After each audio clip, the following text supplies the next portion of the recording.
Voici 3 activités sportives qui te feront devenir un meilleur orateur, une meilleure oratrice. La danse.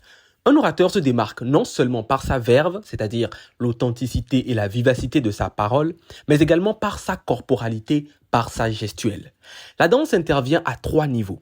Primo, elle permet à l'orateur de maîtriser son corps lors de ses prises de parole avec des mouvements beaucoup plus fluides, beaucoup plus beaux, beaucoup plus élégants et le tout avec naturel. Ensuite, la danse particulièrement en groupe nous permet d'accepter le regard de l'autre. Ce n'est pas si évident d'accepter que X ou Y nous regarde dans nos gesticulations.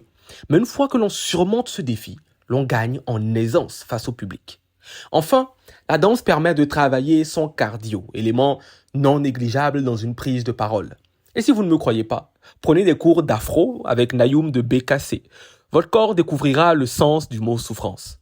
Ceci n'est pas un placement de produit, ni de service, ni de personne. Le gainage. Bon, niveau souffrance, c'est bien le summum sur l'échelle de Richter ou sur toutes échelles confondues. Mais le gainage donne un avantage particulier en améliorant la posture. Et la posture permet à l'orateur et à l'oratrice d'avoir plus de poigne et d'impact visuellement.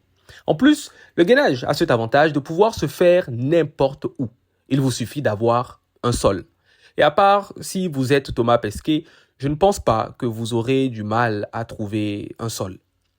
Si la parole est un sport de combat, comme le dit si bien Bertrand Périer, il faut l'entraîner rigoureusement. Et pour cela, il n'y a pas de secret. Il faut intégrer un groupe qui pratique la prise de parole.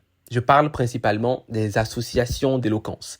Et s'il n'y en a pas dans votre université ou dans votre secteur, pourquoi ne pas en créer? Vous pourrez demander l'aide des orateurs et oratrices autour de vous. Bien évidemment, l'idéal serait de pratiquer la prise de parole en présentiel. Mais si cela n'est pas possible, vous pourrez vous orienter vers les groupes en ligne.